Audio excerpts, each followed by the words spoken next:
While this is dissolving, we're going to talk a little bit about where you can get the things that you need to make biodiesel. If you want to make a tiny mini batch, you can actually pick up your oil at a local grocery store.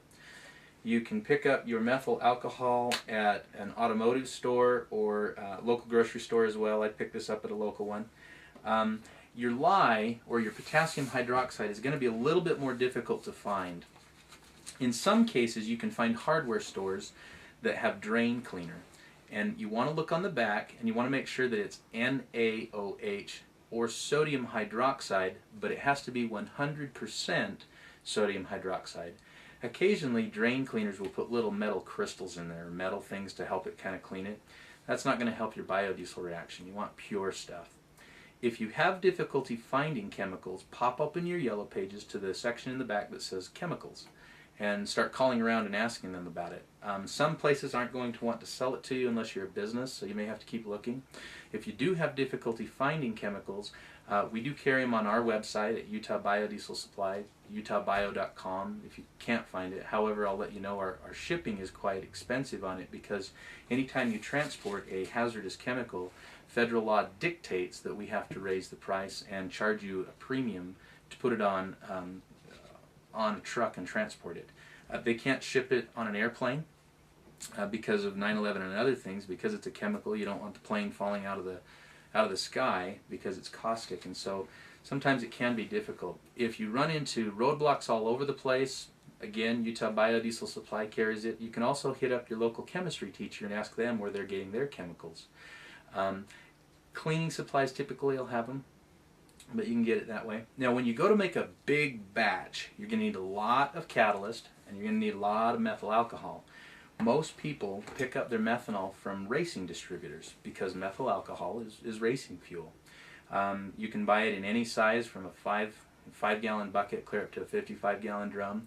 We buy them in 325-gallon totes, in stainless steel totes, and so it can be had in all sorts of different sizes.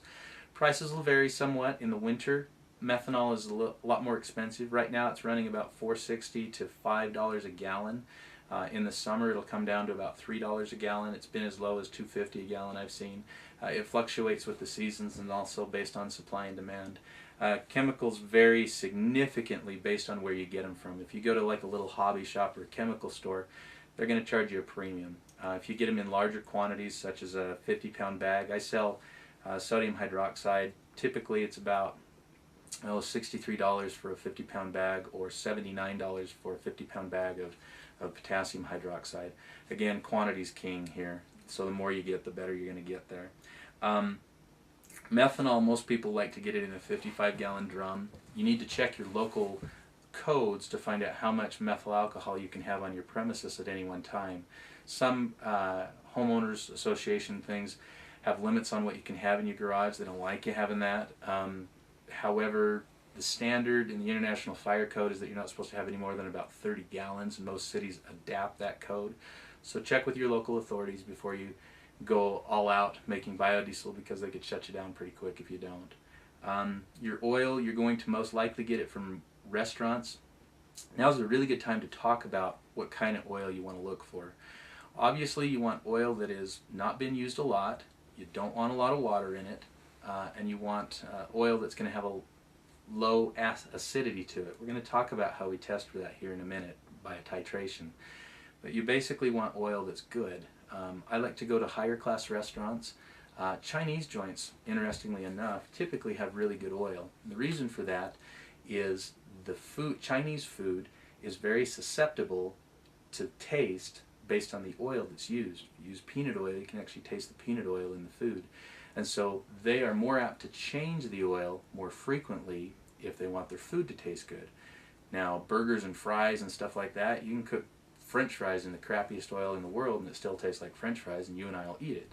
But Chinese food, we want really good, high quality food, and the taste is there. So Chinese joints, upscale restaurants are going to be your best bet for oil. Mom and pop places that aren't chains are also going to be your best bet, because if most of the chains have contracts with rendering companies to take their oil already, they're not going to want to give it away because they've got contracts in place. But the small places like, you know, Jim and Joe's diner down on the second lot or whatever around the corner are more apt to do it. We'll talk a little bit about oil collection a little bit later today as well. So that's a little bit about where to get the supplies.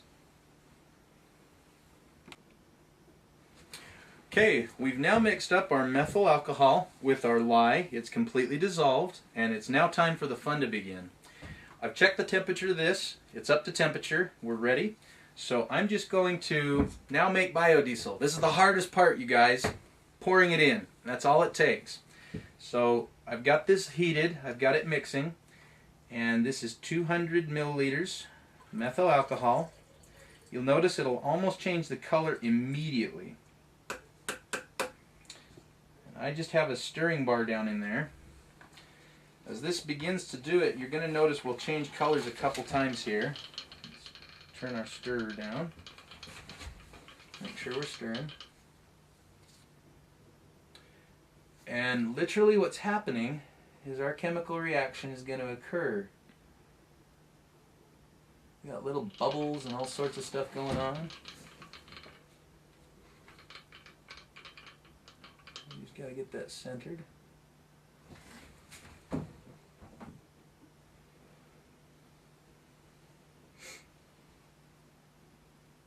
There, it's coming up to stirring here. I'm going to help it out a little bit.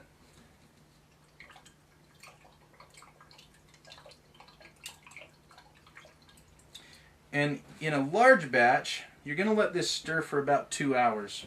This batch, we're going to let it stir for about 20 minutes. Then we'll come back and play with it here. Make sure our heat's on and going.